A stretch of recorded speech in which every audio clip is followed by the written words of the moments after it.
I'm here with Rodee from Feel Better Now with Rodee. I wanted to take this opportunity to get to know the man behind the name a little bit better. Welcome, Al. Thanks, Julie. I appreciate you having me.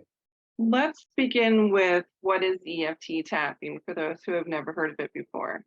EFT stands for Emotional Freedom Techniques. It was founded by a gentleman named Gary Craig back in the 1980s, and it's based on the idea that all emotional and physical problems begin with a thought and are physically held in the body. And so when there is an issue or a perceived problem, we talk about it, we interview the client, or you can interview yourself as your own client and ask yourself, what is the problem? Where did it begin? How long have I had it? And many other deeper questions to get to the core feeling behind the problem. How do I feel? And then as you get into that feeling, we identify the intensity of the feeling on a scale of 0 to 10. And then we begin to tap on acupressure points on the body. There are 9 of them that we typically use.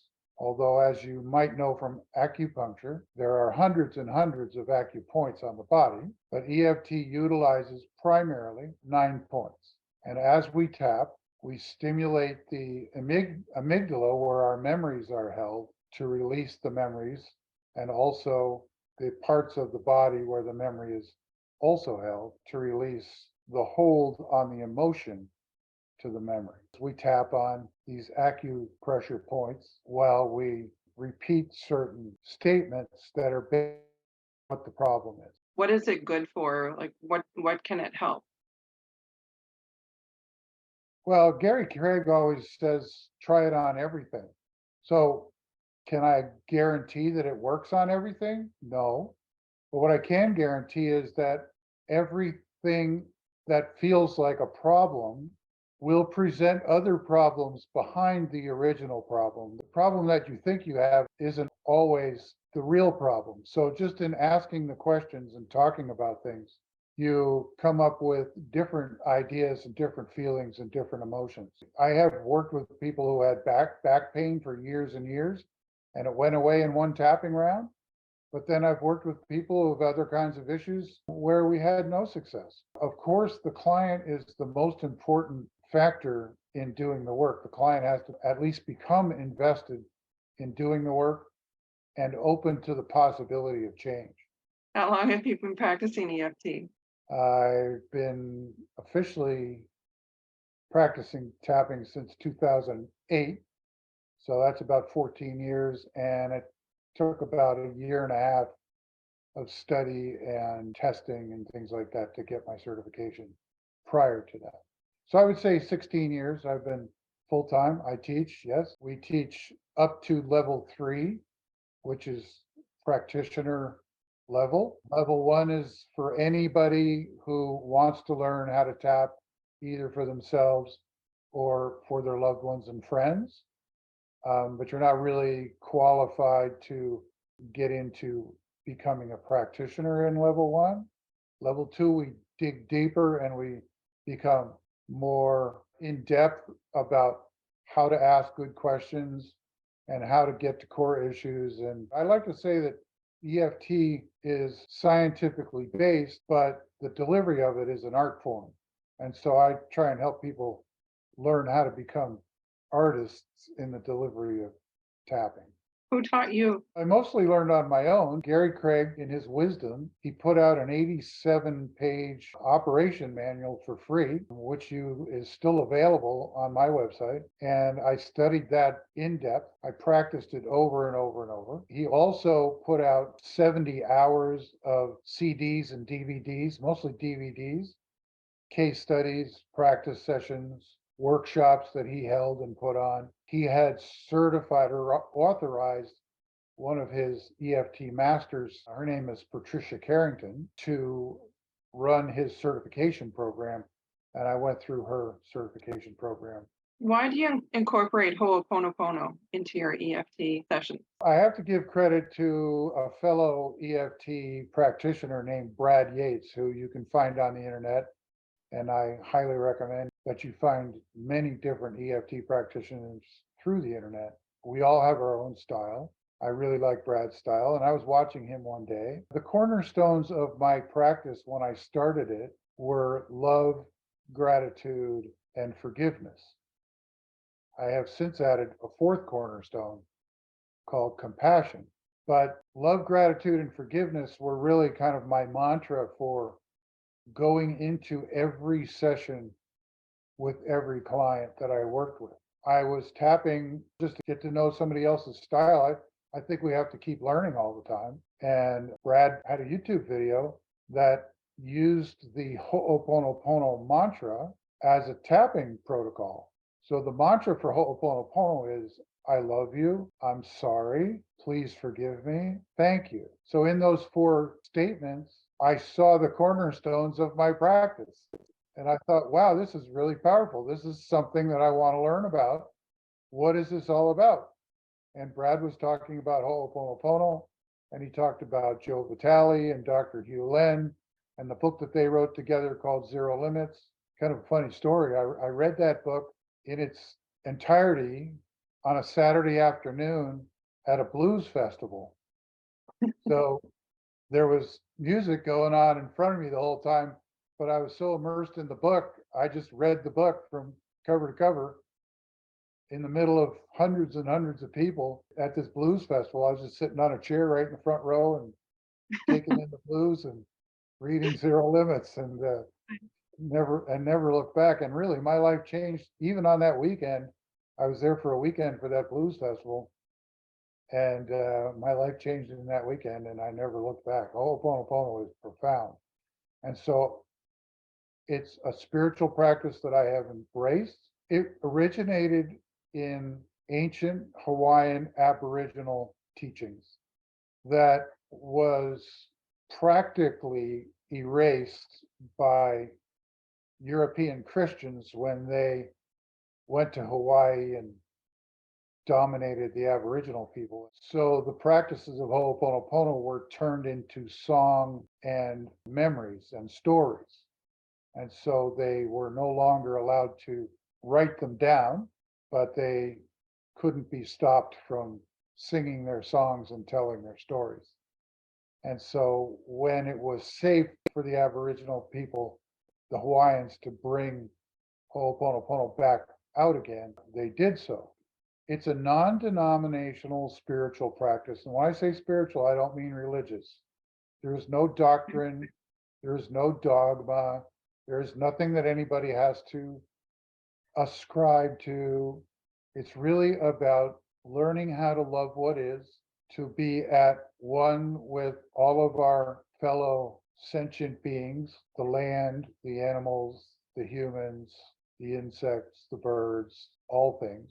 There are certain sacred rituals that can be performed, but aren't necessarily performed. But the idea is that we chose our lives before we came into this life, that this is just one of our lives, that we have had many before this one, and we'll have lives after this one. So the right away takes the pressure off dying. Right away, you know you're not going to die. You never die. You just leave your body, which I like to refer to as my meat suit. You leave your body and go back into spiritual form, that you come back into your next life with wounding in your soul that you require human physical context in order to understand suffering. You know, as humans, without suffering, we cannot experience joy. And without joy, we cannot experience suffering. And so there's the yin and the yang of things as we feel as humans. In spirit, all we are is energy and love. So there's no context for pain. So I like to tell people that we all came here to suffer in order to learn how to transcend and overcome the suffering, in order to apply those lessons to future conflicts that show up in our lives. I use EFT as my primary method for helping people learn how to heal themselves. And by the way, I'm not a healer. You are your own healer. I'm a teacher. I am a guide. I'm a coach. Sometimes I'm a little bit of a hard ass because I want people to get it, to understand, and to know that you are the architect of your future and that you have total control over your future. But most of us are victims of our experiences and our upbringing. So you mentioned you do teach it as well. I have been teaching Ho'oponopono. I have to say that the study of Ho'oponopono is a lifelong practice. You never get it all. There's just so much to it. I would never consider myself an expert. I probably know more than a lot of people do about it, but there are a lot of people who know an awful lot more than I do about it. But I teach what I know. What currently informs your approach and understanding to EFT? Four cornerstones. I don't go into a session without that in the back of my mind. And Ho'oponopono is right up there with it. The initial questions in an interview with a client might be kind of common standard questions, but as we start to dig in to get to core issues, questions often come through me from my higher source. So I believe that there's a higher power. I open my heart to that. I am informed about the client, about what the client may need, what the client may want, and what the client needs may not be the same thing. And so I listen to my heart, open myself to spiritual guidance, and go from there. Who are some of your biggest mentors? Right off the bat, Wayne Dyer is number one. Dr. Wayne Dyer passed away 3 years ago. I was studying Wayne's work before I discovered EFT. I was looking, searching, as many of us are. We're searching for something more. You know, and even Dr. Dyer was always searching for something more. He wrote 42 books. You can still find all of his information at I think it's drwaynedyer.com. We'll find the link and put it down below. So Wayne Dyer, Dr. Joe Dispenza, who is currently what I like to call a scientific faith healer. So he uses the power of meditation and introspection and scientific study. He's a doctor of chiropractic and also of, I don't know how many degrees he has, but he's a deep student of quantum physics, and he uses the combination of scientific brain scans and meditation to help people literally receive downloads from the universe whereby they heal themselves. People have walked away from cancer, they walk away from multiple sclerosis, depression, anxiety, Lou Gehrig's disease, diabetes, type 1, type 2. People get up out of wheelchairs and walk at his workshops. So Dr. Joe is a huge influence on my work today. Louise Hay, who founded Hay House Radio and was a big mentor of mine. Bruce Lipton, Greg Braden, Alan Cohn, Sad Guru, and many others. I like to consider myself a lifetime student of many things. Who was or is your biggest influencer to your own approach to life? I'd have to go back to Wayne Dyer. I think until I discovered Wayne, I was casting about looking for purpose. Probably 2000, in 2000, 2001 or two, I don't know, when I ran across Wayne Dyer on public television. He also was a student of ancient prophets and sages and scholars. Rumi is one of his favorite. Lao Tzu, Chinese, who wrote the Tao Te Ching. What gets you excited to get out of bed each morning? If I know that I've got a client or two or three throughout the day, that kind of makes my day. It sets me up. I can't count on one hand how many client meetings I've missed over the last 12 years. I look forward to them.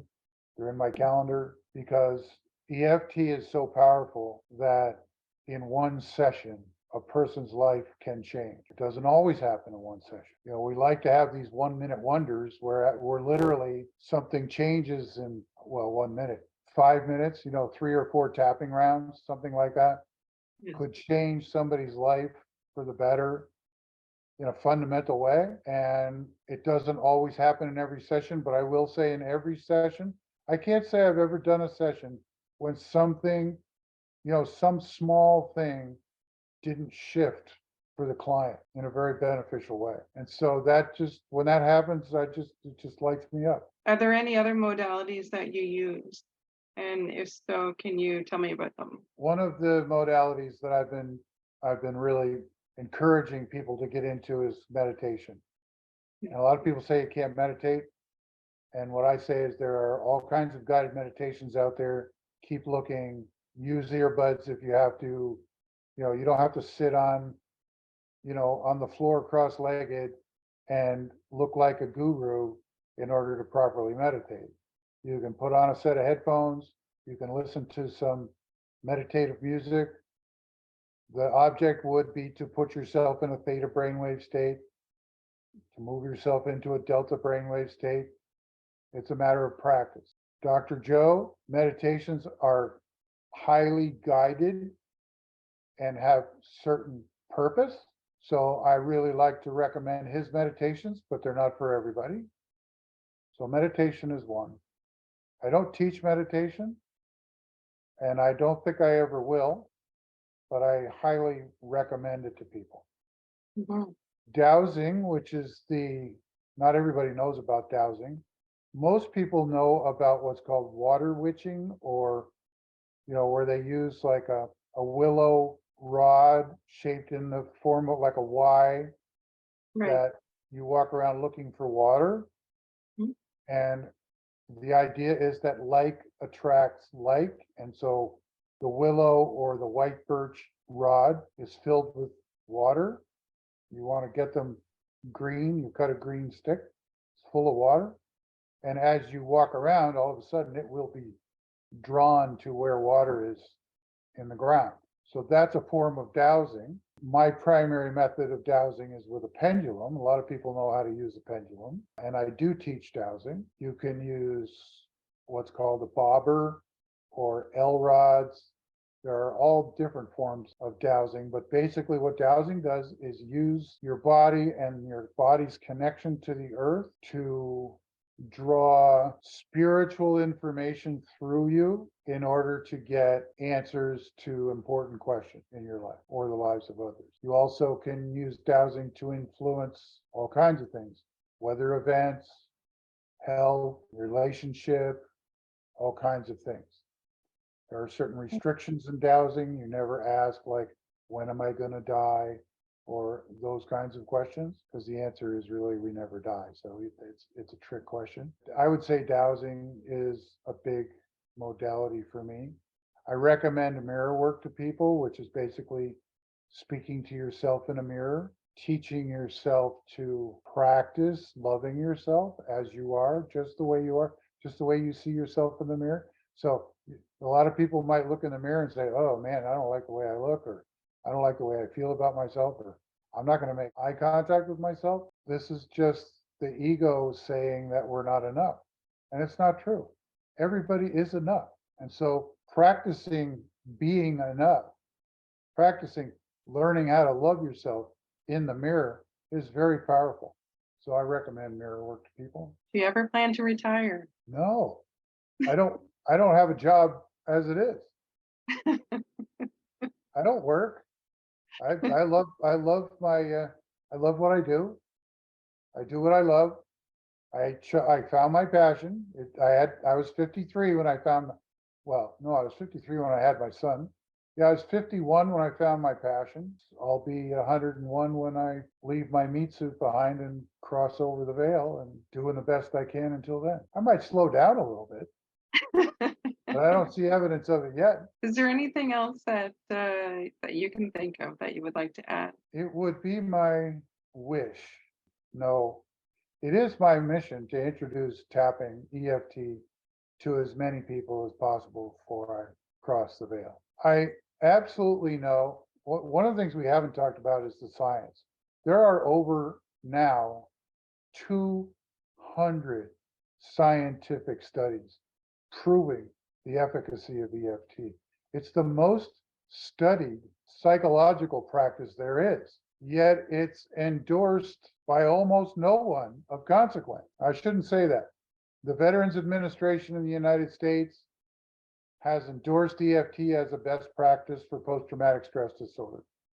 I can tell you that EFT is the only cure. When I say cure, I mean cure for post-traumatic stress disorder or operational stress injury. That's what they say in Canada. Tapping cures things both physically and emotionally that other psychological counseling cannot touch.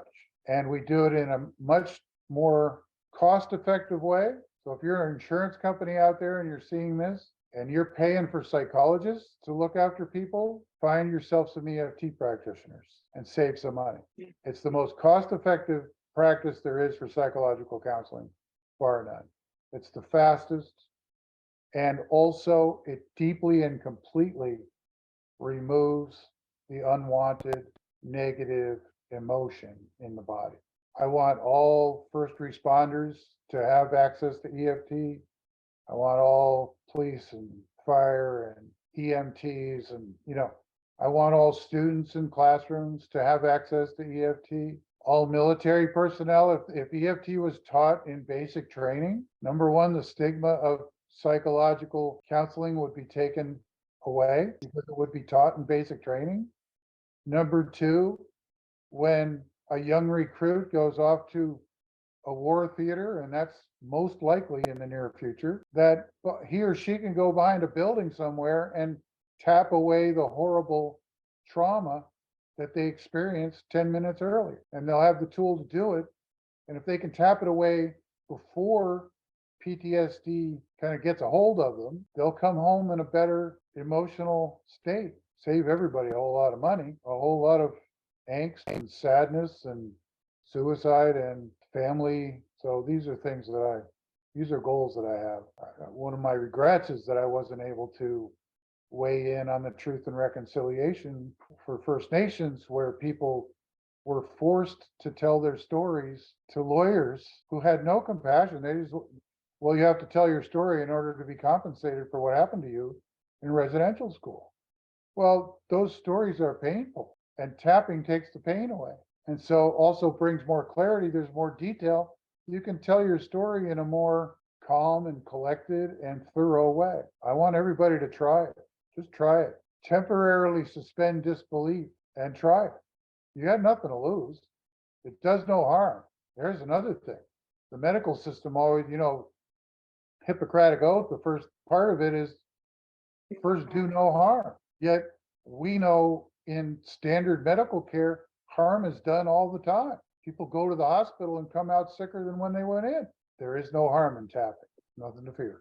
So you mentioned that tapping kind of removes the negative energy or negative memories from an incident. Does it do anything to the good memories? Well, in the first place, if I said that, I was misspoken. We don't take away any memories. What we do is we take the unwanted emotion connected to the memory. Sorry. Yes. That's okay. So the memory is still intact, and a good memory is a good memory, and we don't mess around with good memories. Why would we want to? Right. If you've got a happy memory, then we don't want to mess with that. But if you've got a memory that's attached to an unwanted negative emotion, then we want to extract that. I like to call tapping an extraction tool for unwanted negative emotions. But it does leave the memory intact. You can still tell the story. In fact, you have more detail typically around your story of trauma or whatever happened after you've done tapping on it and taken the emotion away, because you can see more clearly what happened. You're not clouded by anger or fear or anxiety or stress. It's just an open book. So you can tell the story more easily, but as you're telling the story as if it happened to somebody else, or if it didn't really happen to you, it's just something it's in the, I like to use, one of my favorite terms is, oh, well, right? It's just like the story is, oh, well. Anything else you'd like to add?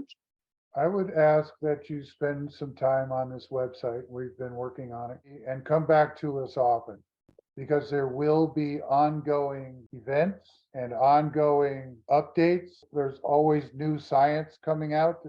We'll begin posting links to the science. There are many, many testimonials from grateful clients who have experienced many of the things that I've talked about in this interview. So I would ask you to come and join us in an EFT event. Come and learn how to tap. Sign up for private sessions. I have a money back guarantee, so you've got nothing to lose. So if you come on for a session and it's not your cup of tea, then tell me and we'll move on as friends, but not client and practitioner. And you also hold a Tuesday night tapping group. Yes, I do. Tuesday nights, every Tuesday night for the last, I don't know, 10 years or more. I think it was on Thursday at one point, but anyway, it's once a week from 7 Atlantic until 8:30. It's a subscription service, but the first 2 weeks are free. We just get on as a loving group of people. Usually we have between like 8 and 14 people. People come on and share their stories without pressure. And then the other people in the group typically find that they can relate to whatever the other person's story is, can tap away some of their own issues along with the person who we're working with in the group. We call that borrowing benefit. Some people just come on and say nothing. You're never forced to say anything, although we do need volunteers to make it happen. And we also talk about spiritual practices and Ho'oponopono and, concepts that are unfamiliar to people that might be beneficial to your long-term health and wellness. Sometimes books that people have found helpful, we've talked about. Books? Yeah, during group, we share a little bit. Oh yeah, we have shared many books. Zero Limits, I mentioned earlier, that's Ho'oponopono primer. Dr. Joe's written 4 books, I believe. It is a loving and helpful group with no judgments. Yes, absolutely. We only have 2 rules. One is that everything is held confidential. You don't share it with your friends and family and everybody else on the internet. And the other rule is that you ask questions rather than make statements. And that way, no one feels pinned into a box, by anybody. When you're asking questions, judgment is left at the door, and so people feel safe. Yes. And I do call people out when they forget to ask questions. It never ceases to amaze me how much healing goes on during group. You've had some pretty incredible shifts. Yes, we have. Can you think of one off the top of your head? Yes, the first one that always comes to mind is phobia of going to the dentist. Somebody that was going to had a dental appointment, I believe, the next day, and they were very, very anxious about it, and even trying to just say that they had an appointment. They started crying. There was a lot of emotion attached to it, and he did a couple tapping rounds, and she reported back the next week or two and had no big issues, did not white knuckle the arms of the chair, and was quite relaxed, and it was very, very impressive. And that was during group in front of people. And I think you might have spent 15 minutes with her. As I recall, when she was a little girl, her mother had sent her to the dentist by herself. I think she was 8 or 10 or something. And the dentist injected her with some Novocaine, but the Novocaine didn't work. Yeah. And the dentist didn't check before he started pulling a tooth. And she had extreme pain. Yes. As a little girl and was there all by herself. So from that moment on, she developed a phobia of going to the dentist. So something I hadn't mentioned earlier is that phobia is one of the most profound changes that people overcome with tapping. And it doesn't matter whether it's a fear of heights or a fear of flying or a fear of leaving your home. A lot of people are stuck in their houses, can't go out. It's called agoraphobia, fear of the marketplace. She had a phobia of the dentist. I'm working with a woman who had a phobia. She could go to the store and come back, but she couldn't leave, she couldn't be more than 10 kilometers away from her house before she would have a panic attack. And she had Mhm. serious panic attacks while driving if she got too far away from her house. And she was happy to report last month that she had gone to Florida with her boyfriend and Wow. flew down to Florida and hung out down there for a week and had a great time and came back and traveling all over the place, has been able to go back and take a job. So now she's back at work Oh, because she couldn't leave her house, she couldn't work. yes. So phobias are pretty powerful things, and tapping nails them 99% of the time. Well, thank you so much for allowing us to get to know you a little bit better. This Well, was you're delightful, and thank you so much for your questions. I think you asked great questions and give me an opportunity to ramble on here for, better part of an hour, and I'm grateful for you. thank you. Have a great day. Thank you. You too. Take care.